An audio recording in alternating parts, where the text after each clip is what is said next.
Well, hello, everybody. Thanks for tuning in to Old Women Who Write.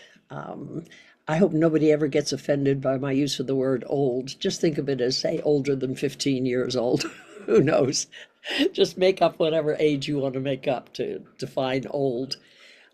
Today, I'm interviewing a woman whose book I read quite recently.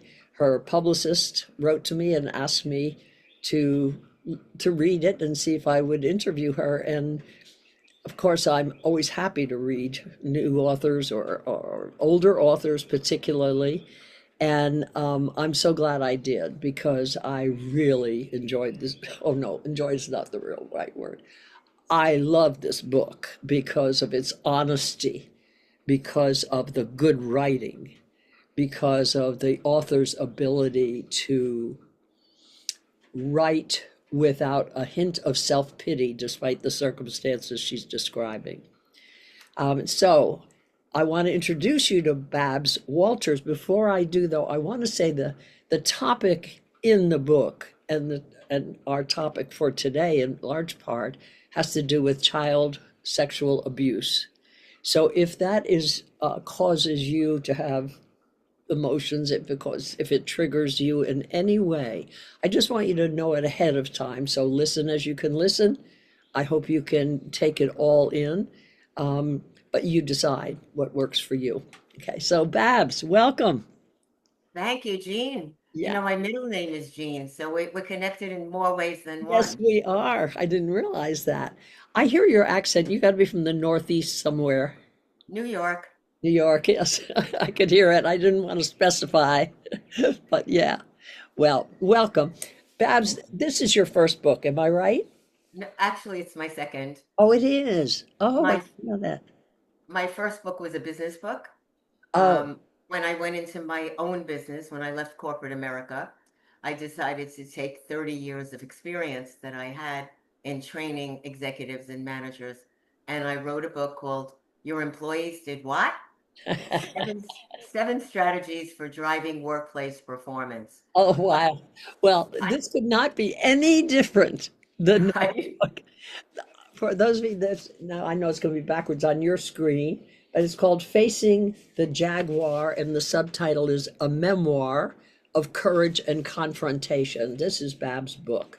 I would encourage everyone to read it. I want to say the first thing is, Babs, I wrote a memoir, and in it was some materials about my sexual abuse as a child. And since then, that part of the book has, although I had 65 chapters, and this was only three of them, when I was presenting, going around doing a book circuit and presenting, it was those chapters that women wanted to talk about after my book presentation.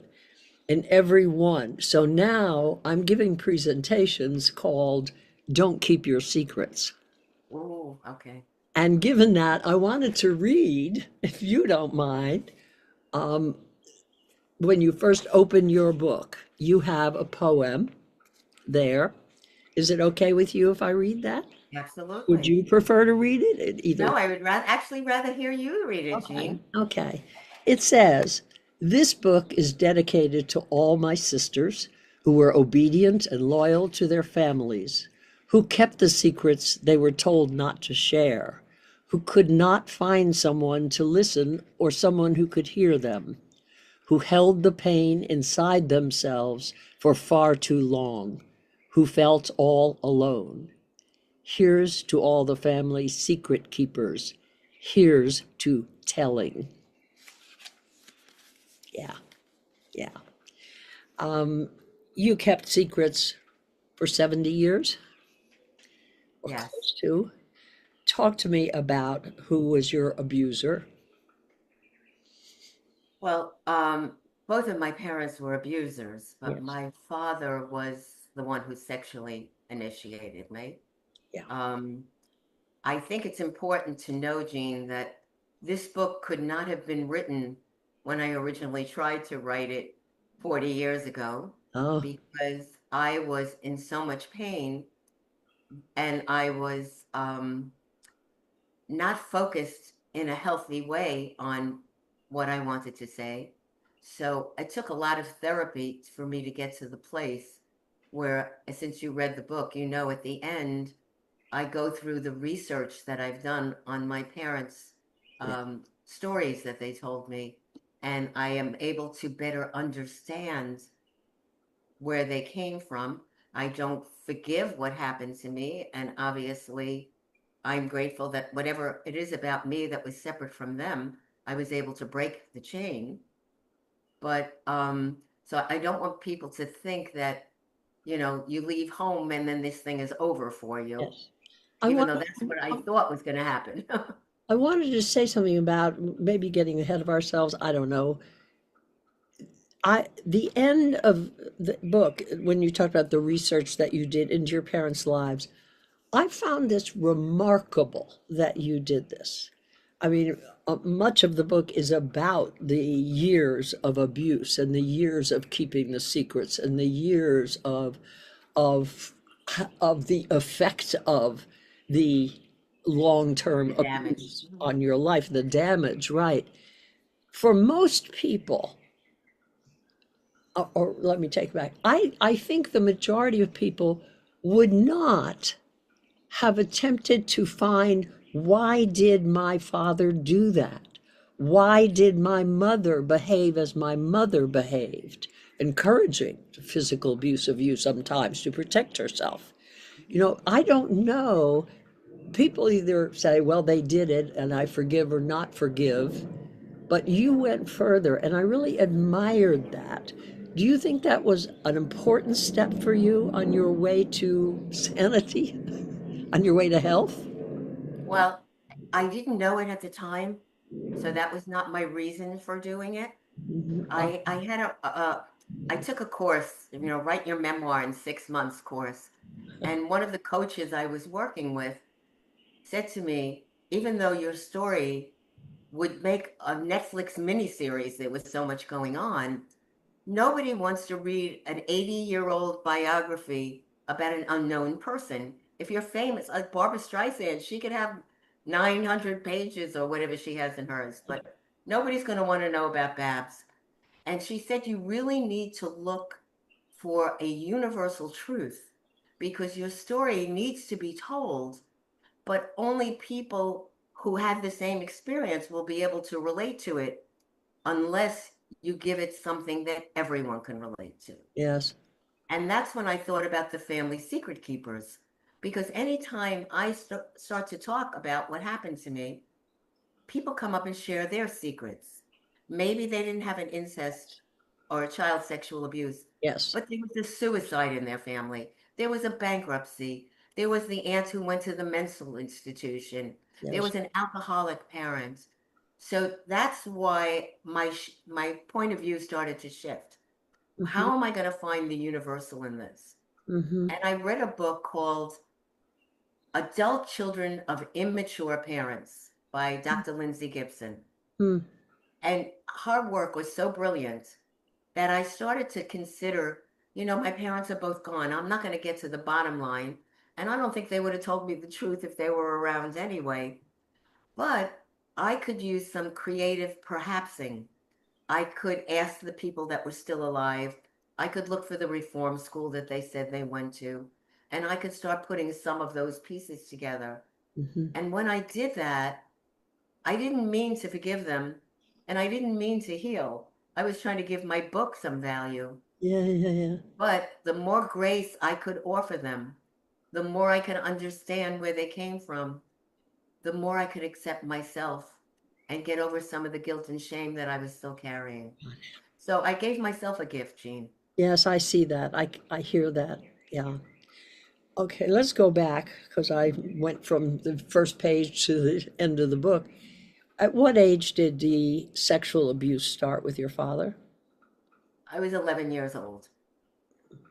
And what was it built up?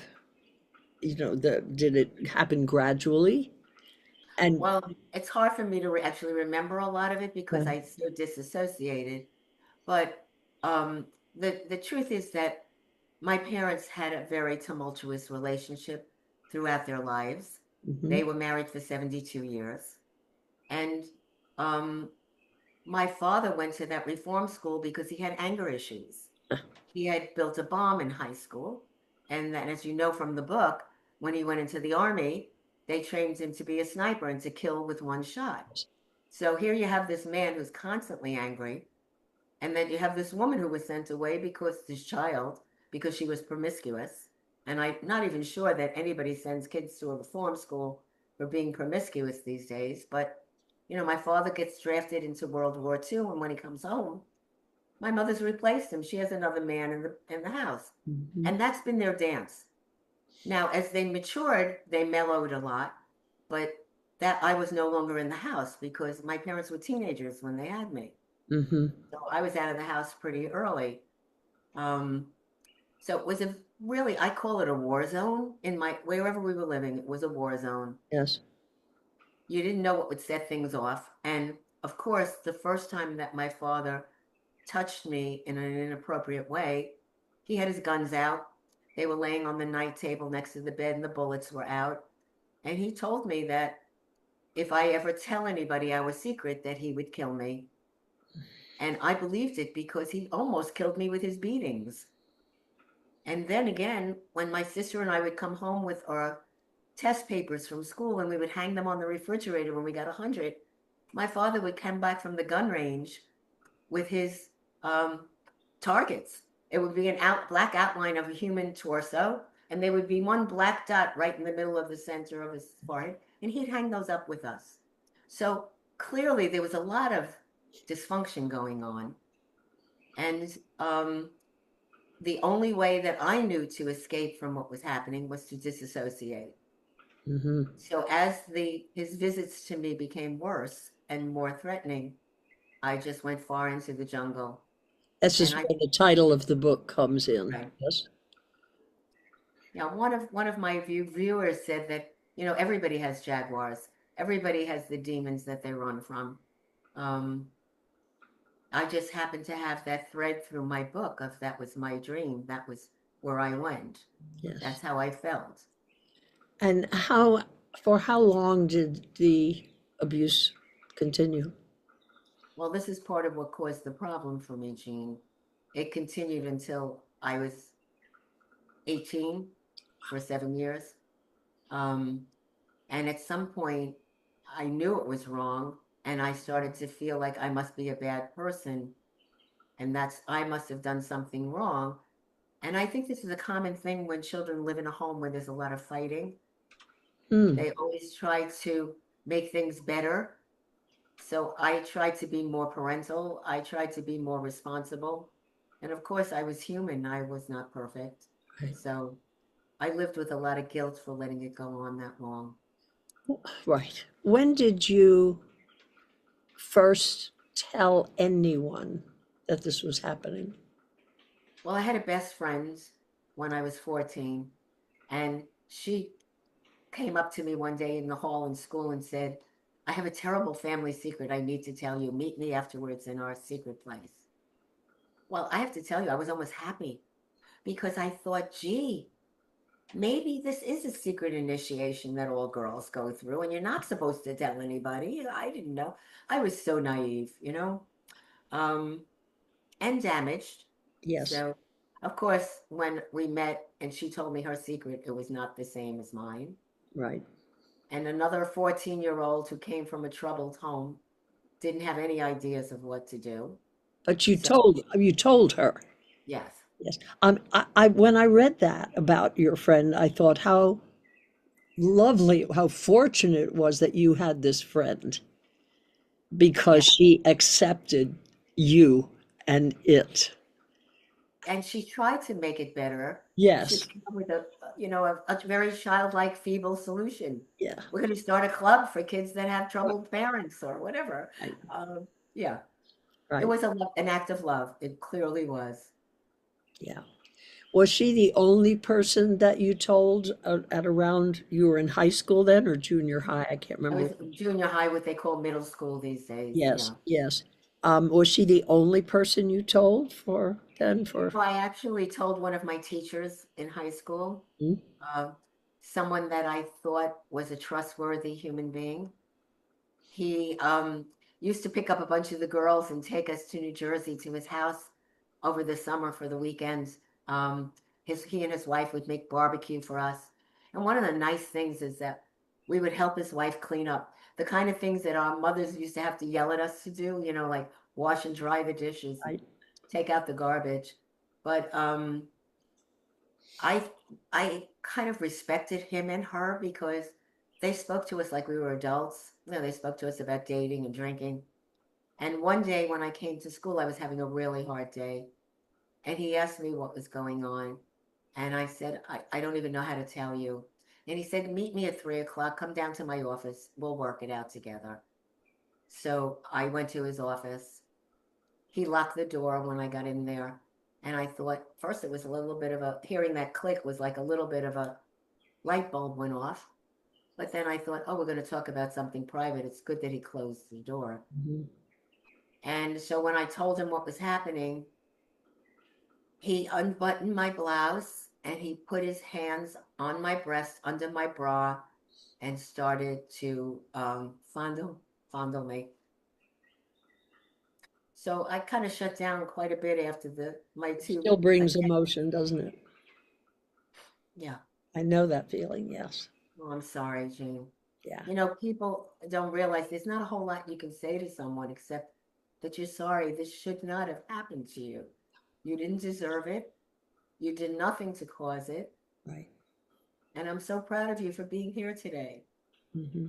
Yeah, that is, that is all. And that's good. I mean, that's good. Sometimes, particularly, I recently talked to a woman who was in her 80s who told me and said she had never told another soul. It Wow. happened to her at 7 years old.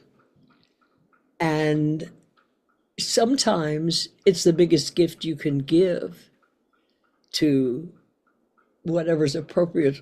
Hug them, hold them, tell them you're so, so sorry that happened to Mhm. them. You, it's the only thing to do, I think. Uh, but it's a big gift. Right. So it's not It's a gift, nothing. it's a gift for both of you because Absolutely. it helps you give meaning and purpose to what happened to you, Right. that you can be there to inspire somebody else to speak out. Yes. And another way it's a gift, I find, is that before she told me this, I had a number of interactions with her in a setting, and I didn't care for her particularly. She was a Jesus person, and I'm not a Jesus person, right? It just, so I avoided. Mhm. Once that happened, I felt entirely different toward her. Yeah. She had touched me, and I had touched her, Right. and it completely changes. A vulnerable moment between two people is very powerful, very And you have powerful. that sisterhood now Yeah. because you have Yeah. shared the And same. it reminds us, I think, it's another gift to us. It reminds us that everyone has pain behind their eyes. You don't see it, on a day-to-day face that's on, but almost everyone has pain back there. I believe that, yes. Yeah, so do I. You had a sister, have I a still sister. do. Yeah. Mhm. This began happening to her also, no surprise, right?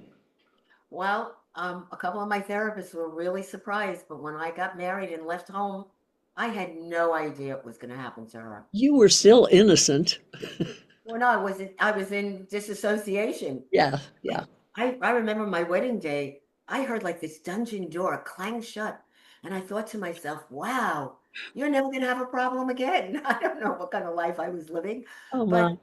but so when I found out that my father had moved on to my sister, I had tried to adopt her, try to get her out of the house.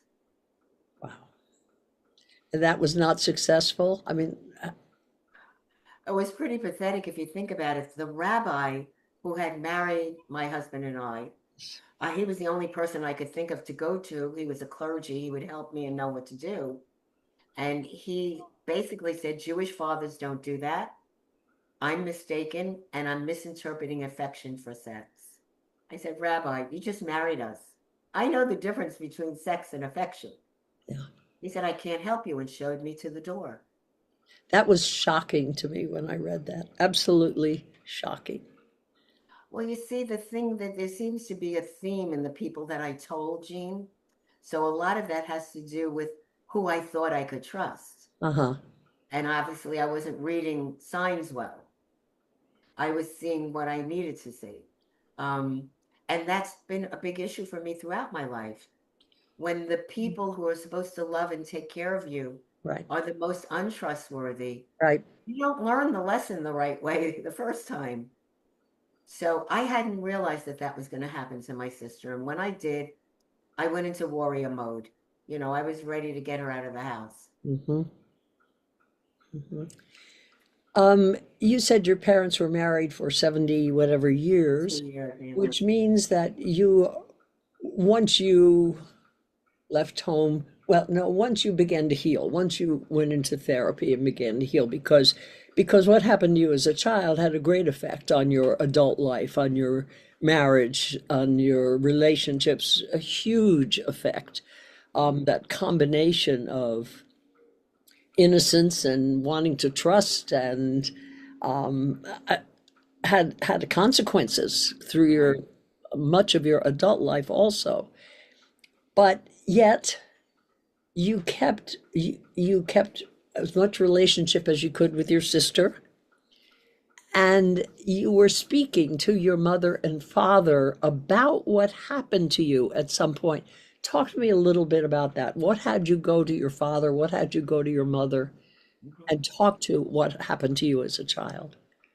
Well, my sister was the one who made the decision that we were going to sit with my father and ask him why he behaved the way he did. I absolutely did not want to do that. I I mean, saw you were physically sick over. I was terrified too. Yeah. And um, I was so frightened of doing it that I actually wrote my two children a letter explaining why they would never see me again because I was positive that he was going to kill us that evening. He had threatened that the entire time, so of course, Why not, as an right? adult, you were terrified of that. But I also had a tremendous guilt that I was carrying for not helping my sister, not being able to prevent it from happening to her. Yes, I kind of felt parental, like I had almost passed it on to her. yes, And so I did what I didn't want to do because I felt so guilty and I wanted to be there for my sister. yes. And basically, he gave us the background story of his life, why he felt it was okay for him to do the things that he did. And he was being straight honest with you. You think he was telling His his honesty, yes, story, his version. exactly. He basically told us that we were his chattel, that he was treated that way by his father, and if it was good enough for him, that's what a parent is supposed to do. He blamed everybody that he could pin to the fact that his that my mother was frigid, that somehow my mother was frigid, but she was sent away for being promiscuous. I mean, I think she had enough of his beatings and was not turned on to him, but um, he blamed his father for being a gangster. My sister and I asked him if he needed sex, why didn't he go to a woman his own age? Hmm. And he told us that he needed people who would love and trust him. And that was us. He said that. Yes. So everything that he said basically was an excuse. Hmm. And that basically gave us our foundation for where his head was at. He Yes, didn't see that he hurt us in any way, shape, or form.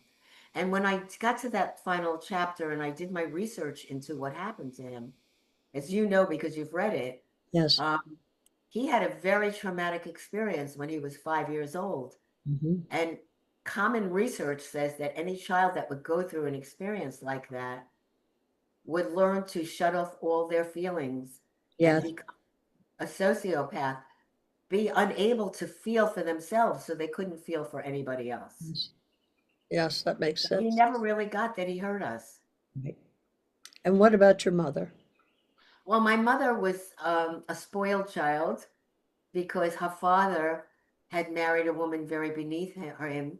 And one day, when my grandmother was trying to teach her to peel potatoes because she was a teenager, he became physically violent with my grandmother. He opened the kitchen window and hung her backwards out of the window by her feet. And he said, "No children of mine will ever be a servant. We hire servants." And my mother went into a nervous reaction. She ended up in the hospital with something called St. Vitus stabs. I remember hearing about that when I was a child. I haven't heard about it for years. I haven't heard that phrase. Well, they actually changed the name to Sydenham's Korea, but they say that not too many people have it anymore because with all the medication that we have and the inoculations that we have, we help kids, except the kids in really third world countries. Hmm. But the prescribed treatment for St. Vitus dance at the time was 2 weeks in the hospital, complete bed rest. And I think my mother basically lived that way all her life, Mm. that if it got to be too much for her, she disappeared and she took time off and she took care of herself. And one of my therapists told me, Jean, that just because a woman can have a baby, give birth to a baby, doesn't mean that she has a maternal instinct. It's not natural, but some women just don't have it. Yes. And my mother clearly did not. She was a child all her life.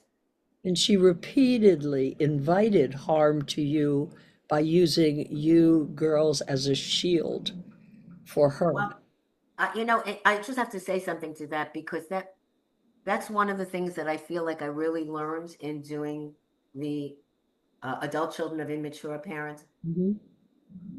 I always resented my mother. I thought she was unkind and cruel. And there, of course, is that firing squad scene, one of my dreams in the book, about Yes, how when they said ready, aim, fire, she pushed us forward and bent down behind us. And as a kid, I didn't know what that meant, but right. clearly I got it. What I realized is my mother needed to survive. Her survival ability was so fragile that the only way she could survive was sacrificing us. And I never really understood that as I was growing up. But I was helping a man one day do an oral history in a senior citizens group. And he had told us about being sent to Auschwitz when he was 16 years old. And because he was physically strong, they gave him an option to survive. They would give him a job to do that nobody else wanted to do. And if he would do that, they would give him some bread to live. And he was 65 at the time when he told us this story. We were recording oral histories. And he cried to the point that he had never told anybody what he had to do, how awful that was, how that informed his entire life. He was 16 years old. And the other people in the room gave him so much care, concern, and love. And they all said the same thing to him. Surviving was the most important thing that you could do. Hmm. You did what you needed to do to survive. And in reading the book and remembering that story, I I just think my mother did what she needed to do to survive. Yes, That's how pathetic she was. yes, yes, So, I can you hate somebody for that? right. Look at me. I mean, I'm more than that. So somehow I got something good from these two people. Yes. You are clearly thriving. That's who you are now. Thank you. And God bless therapy. God bless. I am so I great. call myself a self-help junkie, Jean. It's not to- only therapy. Give me any book, any webinar, anything that I can listen to. I do the homework in the books. I'm like, school was one of my favorite places to be. It was a safe place. So I want to learn everything that I can. And if my learning about what my parents had happened to them makes sense to other people, I'm grateful. But it really helped me too. It helped me let go of a lot of the guilt and shame, really. Yes. I mean, I'm going to be 80 in less than 2 weeks. I mean, it's a good life, and I want to be able to enjoy what I have left, but I Yes. don't want to take it with me. I Yes. want to share what I learned so that I can shine this light in some really dark places. Yes. And I want to tell those of you who are watching and listening to Babs that she's such a good writer. She is such a good writer. I have, although I will read anyone's book, I have turned down books that, because I just can't in good conscience, because this is a program about writing. Um, it was wonderful. The writing is spare, it is elegant, it is clear.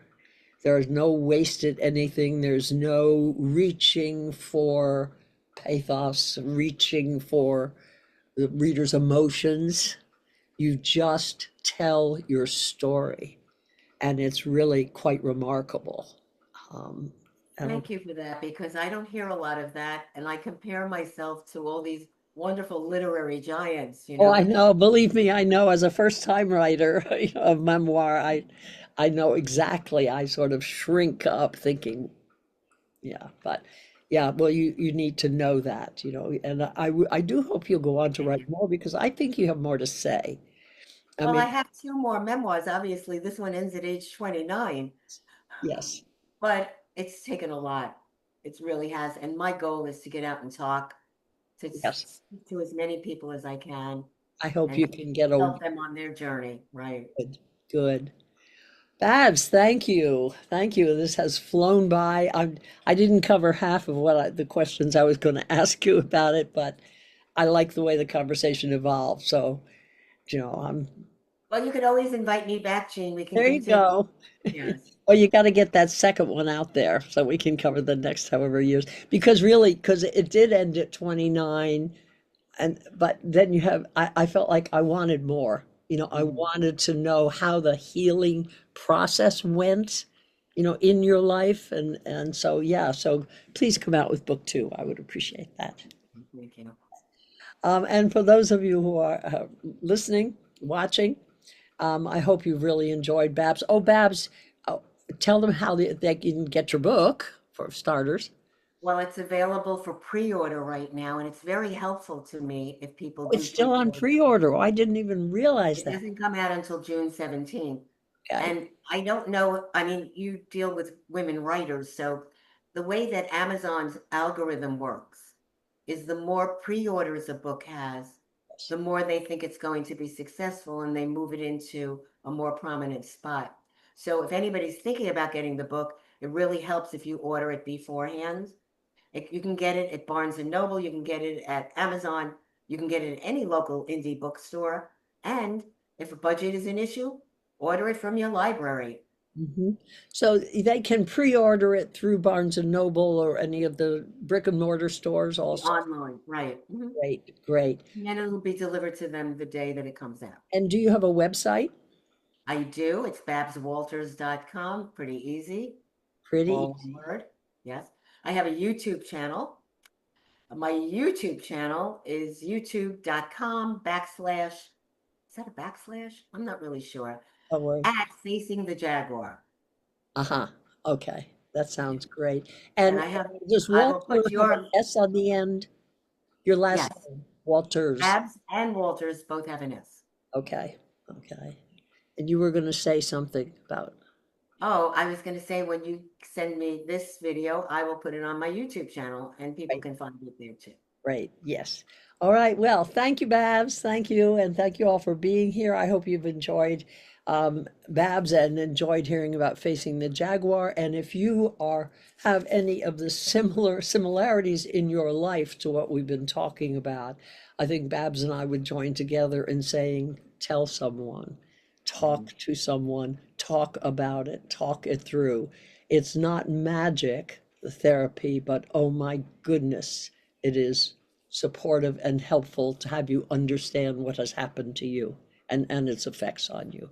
So that's it. Thank you. Come back next time.